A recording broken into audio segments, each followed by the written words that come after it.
오늘은 우리 산상수훈 팔복 가운데 두 번째 복에 대해서 말씀을 나누겠습니다.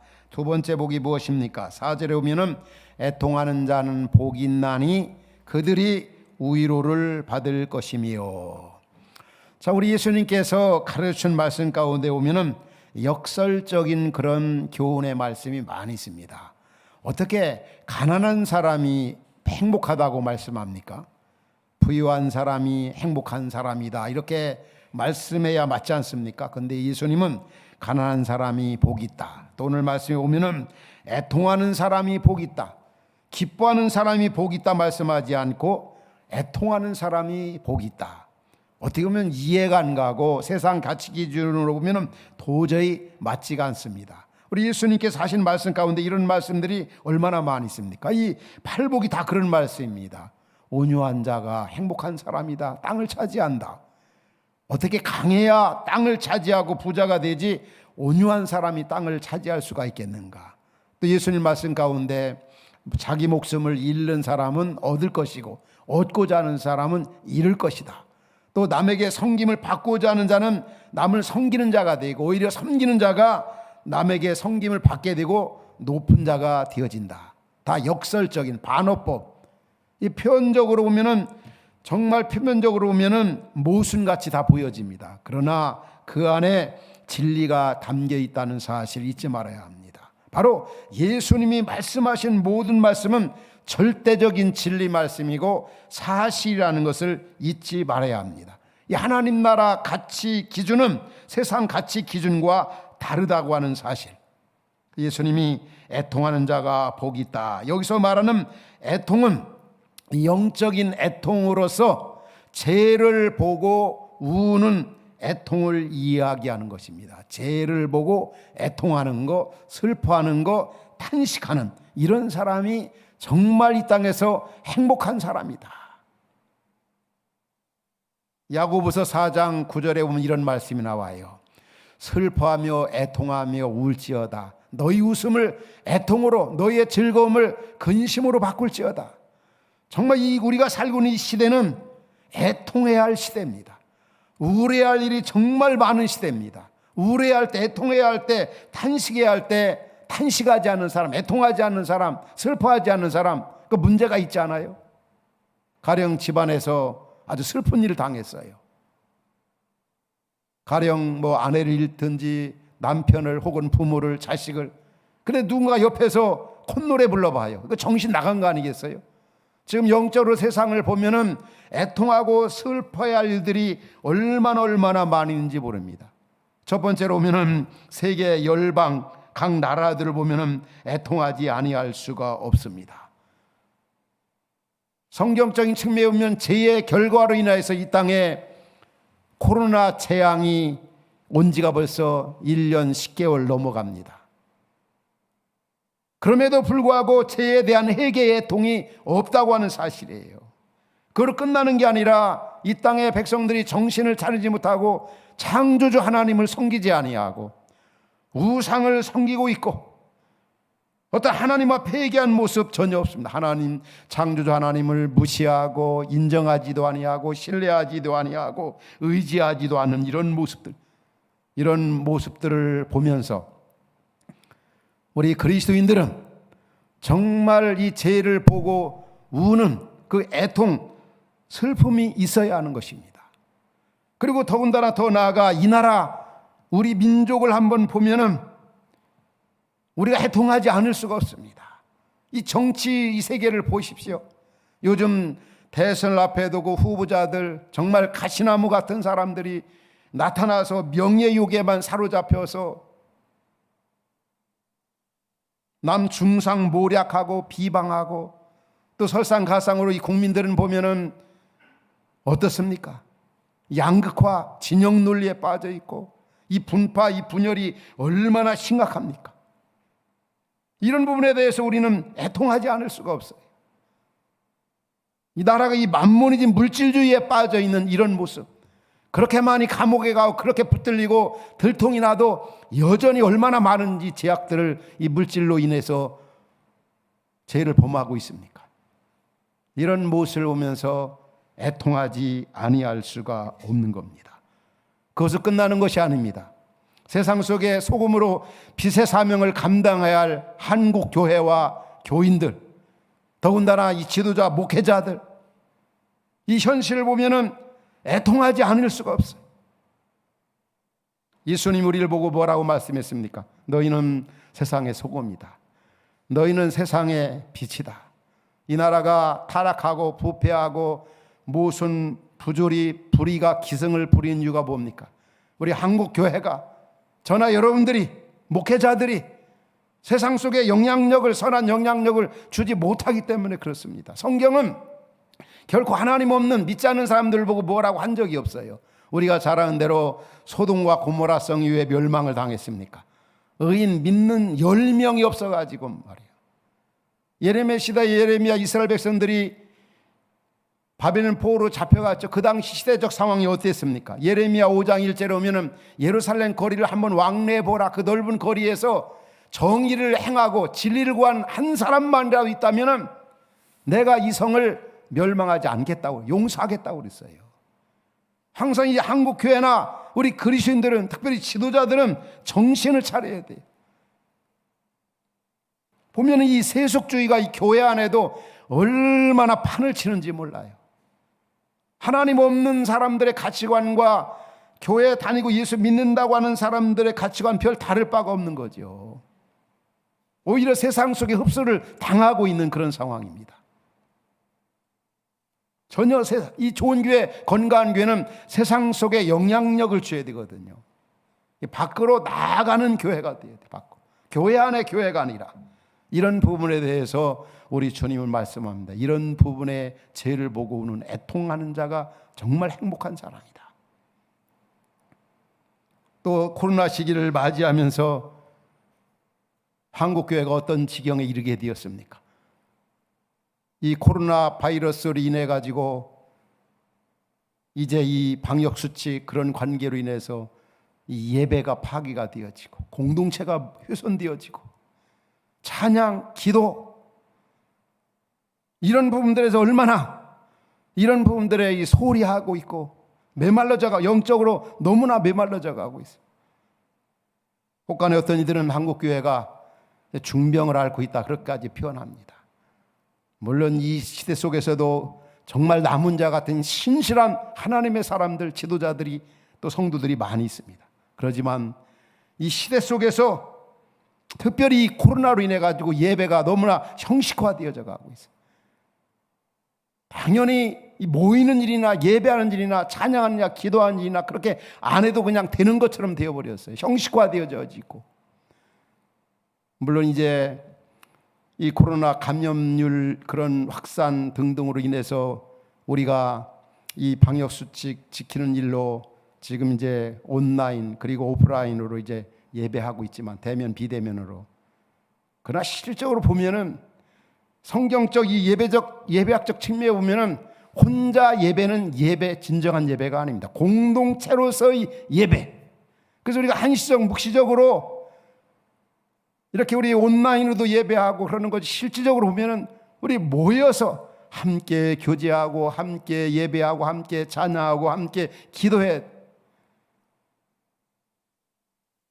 그런데 그렇게 하지 않음에도 불구하고 사모함도 없어지고 이제 곧 이제 우드 코로나 이런 시기가 다시 막 일상생활로 어느 정도 회복이 되고 그냥 그대로 이제 앞으로 가게 될 겁니다. 그런다 할지라도 혹 코로나가 진정되고 종식된다 할지라도 별 다를 바 없이 교회 모이는 일이나 예배하는 일이나 그런 부분에 그냥 너무 형식화되어져 버린다는, 교회 안 나오는 거, 집에서 예배하는 거, 그냥 돌아다니면서 예배하는 거. 우리 이 코로나 시기 속에 여러분들 겪고 있지 않습니까? 집에서 예배하고 집에서 찬양하고 집에서 기도, 그게 제대로 되어지던가요?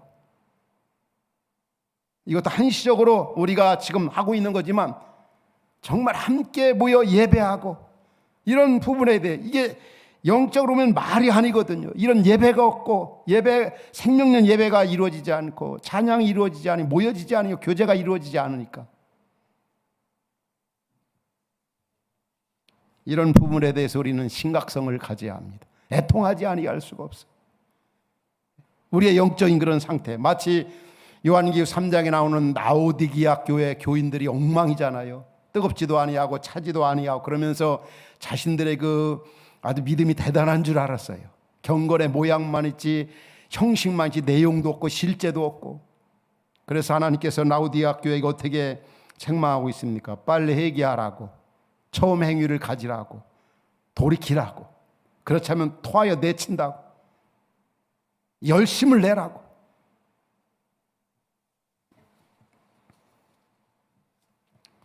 이런 이 코로나 이런 내면에는 사탄의 깊은 괴계가 숨어 있습니다. 사탄의 계계는 뭡니까? 어떻게든지 예배하지 못하게 하고, 어떻게든지 모이지 못하게 하고, 교제하지 못하게 하고, 하나님을 찬양하지 못하게 하고, 이런 부분에 대한 애통이 절실히 요청되는 그런 시기라는 걸 잊지 말아야 합니다. 정말 저나 여러분들은 이 시대를 안고 많이 울어야 합니다. 각층 각계 얼마나 제약들이 기승을 부리고 난무하고 있습니까? 이런 시대를 보면서도 가만히 있다고 한다면, 이 시대 장단 맞춰 산다고 한다면 어떻게 되겠습니까? 이런 시대를 살아가는 우리 성도들에게, 주의 백성들에게 주님은 말씀합니다. 애통하는 자가 행복한 사람이라고. 애통하는 자가 되라. 죄를 보고 우는 자가 되라는 거지요. 여기 애통은 죄로 인한 애통인데 그 유형별로 한 서너 가지로 생각해 보면, 먼저 우리 자신의 죄를 보고 우는 그 애통이 필요한 겁니다. 이 죄 문제가 해결되지 않으면 사람이 망하게 되고 불행하게 되고 파멸에 이르게 되잖아요. 이 죄 문제 해결받아야지. 그래서 원전은 우리의 죄로 인한 애통을 이야기하는 겁니다. 이런 애통한 자가 복이 있다는 거. 일찍이 이 다윗이 그런 면을 우리에게 잘 보여줬습니다. 시편 51편에 오면은 다윗이 우리아의 아내 밧세바를 취해서 간음죄를 지었고, 그 남편 우리아를 최전방에 보내서 죽게 해가지고 살인죄를 지었잖아요. 살인죄, 간음죄를 지었어요. 그리고 나서 나단 선자의 책망을 듣고 어떻게 그가 회개했습니까? 시편 51편부터 우리 같이 읽도록 합시다. 시작. 하나님이여, 주의 인자를 따라 내게 은혜를 베푸시며 주의 많은 긍휼을 따라 내 죄악을 지워 주소서. 2절 계속. 나의 죄악을 맑게 씻으며 나의 죄를 깨끗이 제하소서. 물은 나는 내 죄과를 아오니 내 죄가 항상 내 앞에 있나이다.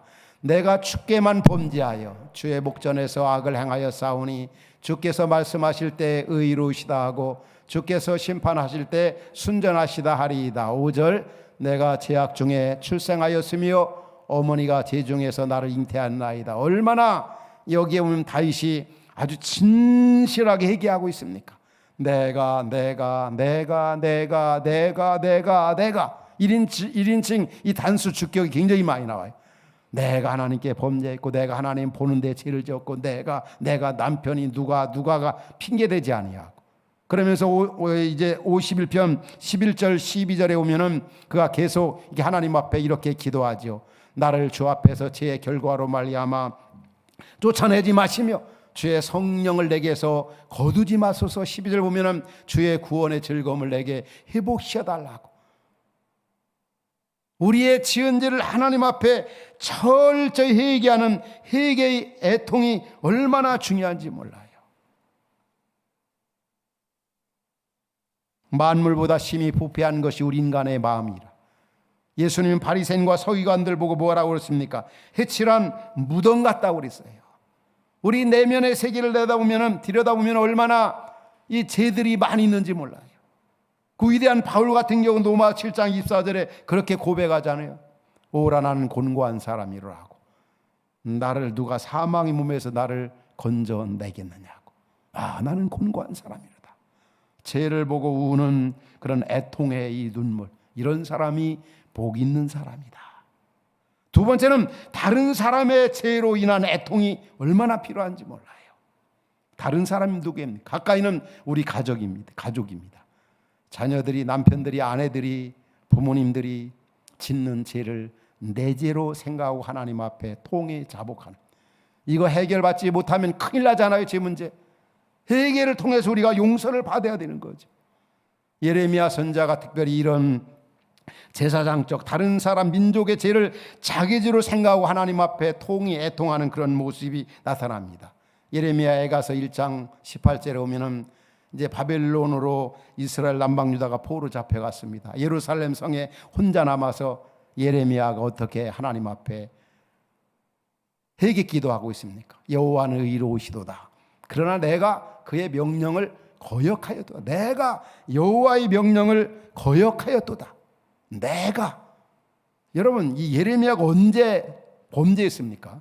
우리가 아는 대로 예레미야는 그 당시에 눈물의 선지자로 얼마나 참 의로운 아름다운 사역을 많이 했습니까?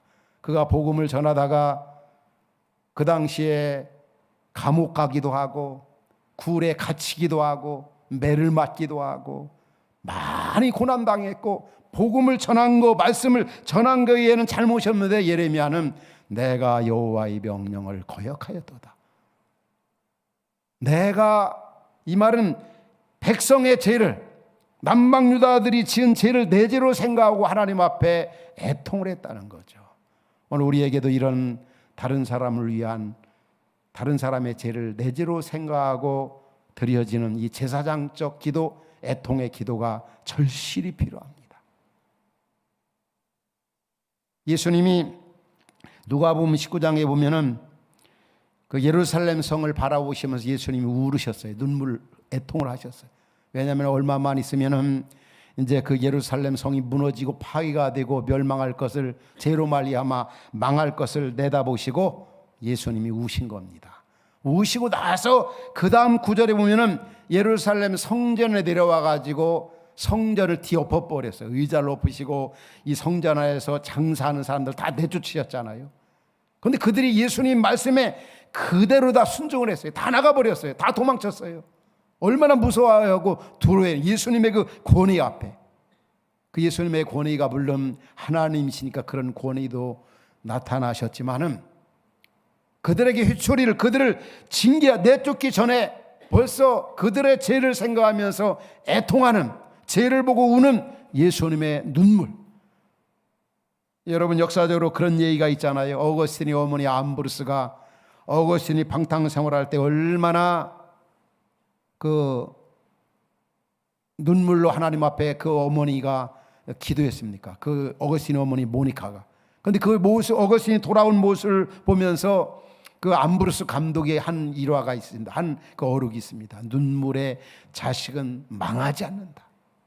눈물로 기도할 때 그 기도가 응답이 되어서 바로 어거스틴이 하나님 앞에 회심하고 그 위대한 역사를, 하나님의 역사를 이루었습니다. 바로 이 예레미야의 기도, 그 눈물의 기도 70년 후에 응답이 되어서 이스라엘 백성들이 다시 귀한 포로에서 자유케 되었던 겁니다. 바로 이 다른 사람의 죄를 생각하면서 흘리는 그런 눈물, 그런 애통. 또 우리들이 또 때로는 애통 가운데 이 감격의 애통이 있습니다. 하나님이 주시는 그런 그 은혜, 그 사랑. 여러분, 예수 믿고 나서 흘린 그런 눈물, 애통했던 그런 기억들이 뭐가 있습니까? 저 같은 경우도 그런 기억들이 있습니다. 예수님 만나고 나서 너무 감사해서 하염없이 눈물 흘림이 감격의 눈물이죠. 때로는 신학교를 졸업하고 나서, 때로는 목사 안수를 받으면서, 때로는 새로운 교회당 입당하면서 아무것도 아닌 엉터리 같은 나를 하나님이 붙드시고 인도하셔서 한국교회와 세계교회를 위해서 또 주님이 피 흘려 값주고 산 교회를 이뤄가게 하시고 세워져 가게 하시고 또 사역하게 하시는 것. 그러나 거기에 제대로 부응하지 못하는데 자신의 그 모습을 보면서 하나님 앞에 애통할 때가 참 많이 있었던 것 같아요. 우리의 이 애통이 바로 주님이 주신 사랑과 은혜, 그런 감격 때문에 흘리는 그런 눈물의 그 애통도 정말 필요하다는 거죠. 더 우리 예수 믿는 우리에게 있어서는 사명적인 그런 애통이 있습니다. 사명적인 눈물의 그 애통. 우리가 이 사악한 세상 속에서 이 사명을 감당한 믿음으로 살다 오면은 쉬운 일이 아닙니다. 오늘 특송에도 그런 가사가 나오죠. 주님 가신 그 길, 홀로 가신 그 길. 이 사명이라니 노래 가운데 오면은 그분이 주신 그 은혜 내가 무엇으로 보답할까? 예레미야라든지 바울 같은 경우를 보면은 이 사명적인 애통 그 눈물이 얼마나 많이 흘렸는지 몰라요. 그런데 오늘날 많은 그리스도인이라고 하는 사람들이 십자가를 내려놓고 이런 사명적인 삶에 예면하고 편안하게 안일하게 믿음 생활하려고 하는 사람들이 얼마나 많은지 몰라요. 그러나 성경은 그렇게 말씀하고 있지 않아요. 너희가 하나님 나라에 들어가려면 많은 환난을 겪어야 된다. 바울도 에베소에서 3년 동안 목회할 때 사도행전 19장 21절에 오면은 에베소 교회 장로를 초청해 가지고 내가 3년 동안 에베소 교회에서 목회하면서 얼마나 많은 눈물을 흘렸는지 아느냐. 모든 눈물과 겸손으로 목회했다고 그들에게 말씀을 상기시켜 주고 있는 걸 볼 수 있습니다. 바울은 그의 몸된 교회를 위하여 그 고난을 내 육체에 채우겠다. 이런 이 사명적인 애통. 여러분 이런 흘리는 눈물이 있습니까? 이런 애통이 있습니까? 우리 주님은 이런 애통을 굉장히 귀하게 보십니다. 가치 있게 보시는 겁니다. 이런 사람이 행복한 사람이라고 그랬습니다.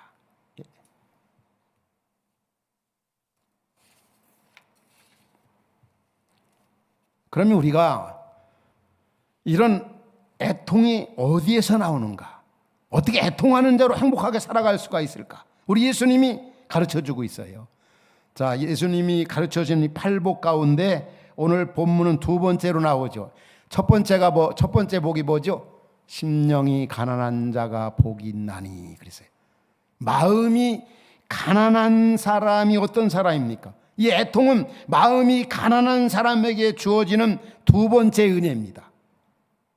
근데 마음이 가난한 사람에게 하나님이 애통의 은혜를 주신다는 거죠. 내 힘으로 그냥 회개가 되어지고 내 힘으로 애통되어진다는 말이 아닙니다.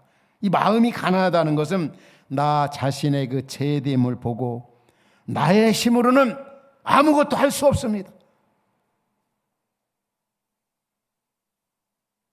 나의 힘으로 살 수 없습니다. 하나님의 은혜가 아니면 하나님의 도우심이 없이는 살 수가 없습니다. 이게 바로 마음의 가난함입니다. 나의 어떤 죄됨을 보고 나의 연약함을 알고 그러면 그 다음에 나오는 게 뭐겠습니까? 애통이 저절로 나오는 겁니다. 앞서도 말씀을 나눴습니다마는 이 팔복은 뒤죽박죽된 게 아닙니다. 일목연하게 먼저 마음이 가난한 사람에게 주시는 두 번째 은혜가 뭐냐면 애통하는 마음이라는 거예요.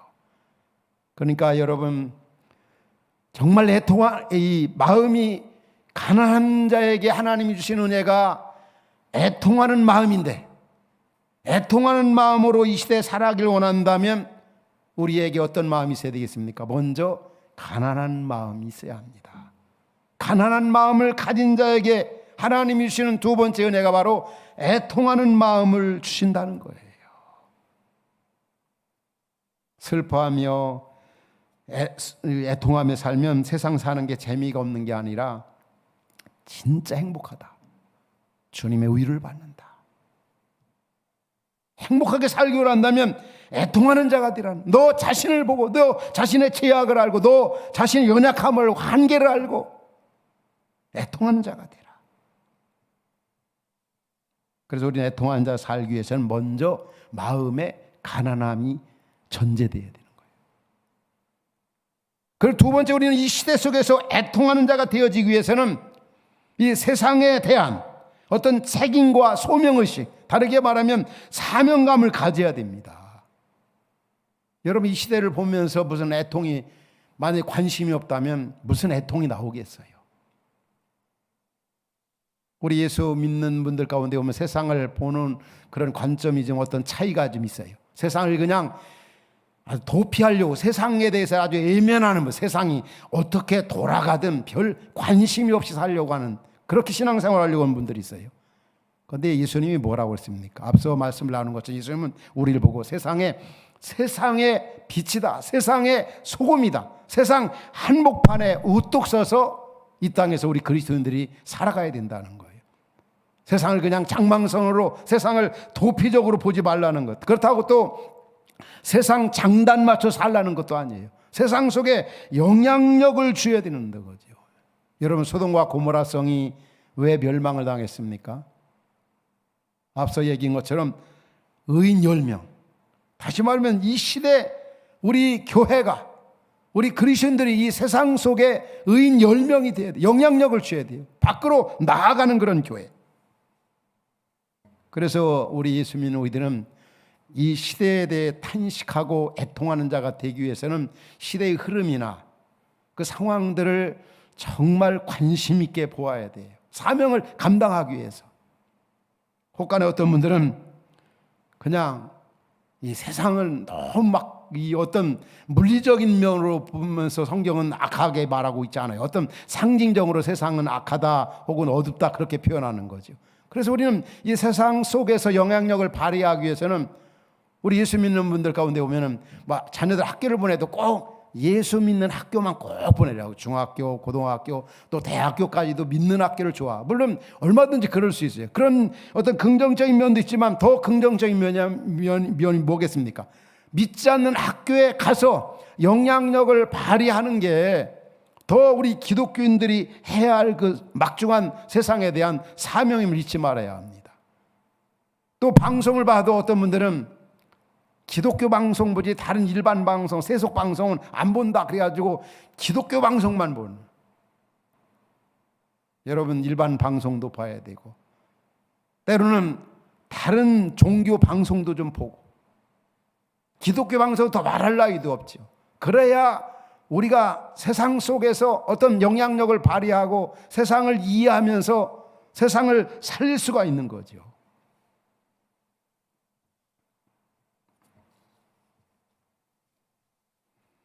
따라서 오늘 우리는 애통하는 자로서 이 세상 속에서 세상을 바로 알고 이 땅에서 하나님 나라, 하나님의 영광, 하나님의 뜻을 위해 살고 하나님 사랑, 이웃 사랑하며 이 세상을 바로 볼 때 그렇게 그 사명을 제대로 감당할 수가 있는 겁니다.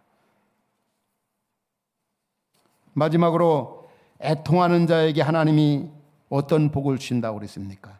5장 4절 보면은 다시 한번 읽을까요? 본문 5장 4절. 자, 시작. 애통하는 자는 복이 있나니 그들이 위로를 받을 것이며, 애통하는 자에게 주시는 행복이 뭡니까? 주님의 위로를 받게 한다.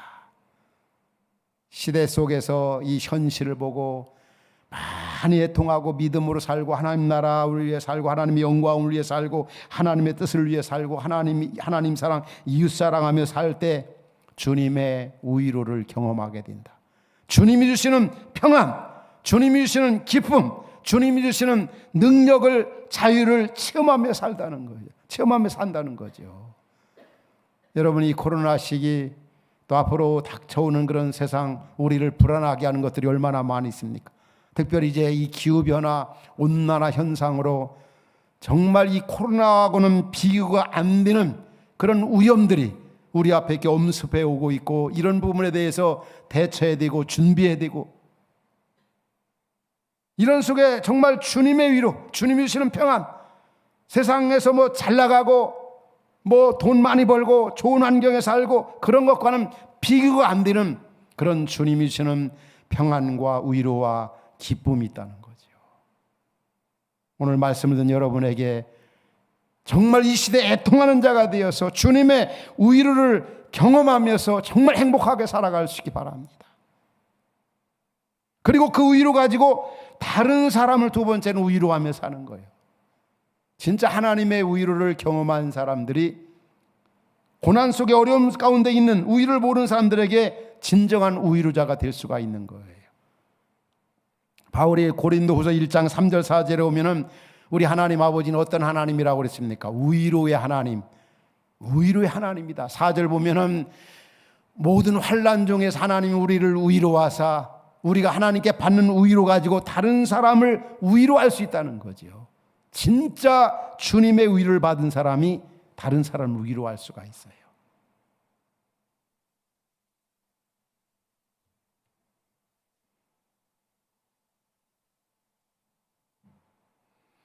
진짜 애통하는 자가 행복한 이유가 있습니다. 왜냐하면 이렇게 애통을 통해서 제 문제를 해결받았기 때문에. 세 번째는 그래요. 제 문제를 해결받았기 때문에. 진짜 행복한 사람이 어떤 사람입니까? 제 문제 해결받아. 왜냐하면 죄의 결과가 너무나 비참하기 때문에. 우리 성경은 항상 보면은 행복을 얘기할 때 죄와 연관해서 얘기하고 있어요. 시편 1편 1절 봐도 복이 행복한 사람은 악인의 길을 쫓지 아니하고 죄인에게 서지 아니하고 오만한 자리에 앉지 아니하고. 항상 이 죄와 연관해서 복을 얘기하고 있잖아요. 시편 32편 1절 2절 봐도 또 여기도 허물의 사함을 받고 자신의 죄가 가려진 자가 복이 행복한 사람. 이 죄 문제 해결받은 사람이 가장 행복한 사람입니다. 바로 하나님 아버지께서는 애통을 통해서 우리의 죄를 용서해 주십니다. 그래서 바로 애통할 때 죄 문제가 해결되기 때문에 정말 행복하게 살 수 있다는 거죠. 그리고 마지막은 반드시 이 애통은 좋은 열매로 돌아온다는 것. 이스라엘이 바벨론 포로로 잡혀갔습니다. 예레미야 선지자 얼마나 눈물로 기도했습니까? 그 눈물이 결실을 맺어가지고 이스라엘 백성들이 포로에서 돌아옵니다. 포로기를 배경으로 하고 있는 시편 126편 5절 6절에 이런 말씀이 나와요. 우리 같이 읽도록 하겠습니다. 시작. 눈물을 흘리며 씨를 뿌리는 자는 기쁨으로 거두리로다. 울며 씨를 뿌려나가는 자는 반드시 기쁨으로 그 곡식단을 가지고 돌아오리라. 울며 씨를 뿌리고 탄식하며 기도할 때 그 기도가 꽃이 피고 열매를 맺어서 오늘의 슬픔과 고통이 변하여 노래가 되고 간증이 되고 춤이 되게 하신다고 하는 사실이에요. 이 다윗은 일찍이 눈물의 가치를 알았어요. 애통의 가치를 알았어요. 그래서 시편 56편 8절에 오면 그가 뭐라고 그가 하나님 앞에 기도하고 있습니까? 나의 유리함을 주께서 계수하셨사오니 나의 눈물을 주의 병에 담으소서 말이야. 이것이 주의 책에 기록되지 아니하였나이까?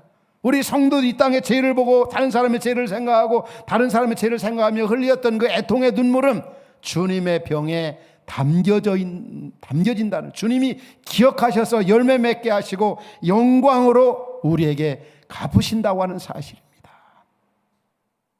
얼마나 귀한 일입니까? 지금 우리는 끝이 보이지 않는 정말 힘든 시기를 살아가고 있습니다. 인간적으로 생각 우리 주변을 둘러보면 다 우리를 불안하게 하는 것들로 계속 쌓여져 있습니다. 들려오는 지구촌 구석구석에서 이런 시대를 살아가는 우리에게 우리 주님은 말씀합니다. 애통하는 자가 복이 있다. 너 정말 행복하게 이 시대 노래하며 춤추며 신나게 살길 원하느냐? 죄를 보고 애통하면서 하나님 사랑, 이웃 사랑하고 하나님 나라, 하나님의 뜻, 하나님 영광을 위해 살라. 그리하면 주님의 우유를, 주님이 주시는 기쁨을, 주님이 주시는 그런 즐거움을 경험하며 행복하게 살 수 있다. 오늘 말씀 듣는 성도 여러분, 이 곤고한 시기 어려운 때 정말 애통하는 자로서 주님이 주신 우유를 경험하며 시대적 사명을 잘 감당하는 그러한 은혜가 말씀 듣는 성도 여러분에게 있기를 주의 이름으로 축원합니다. 기도합니다.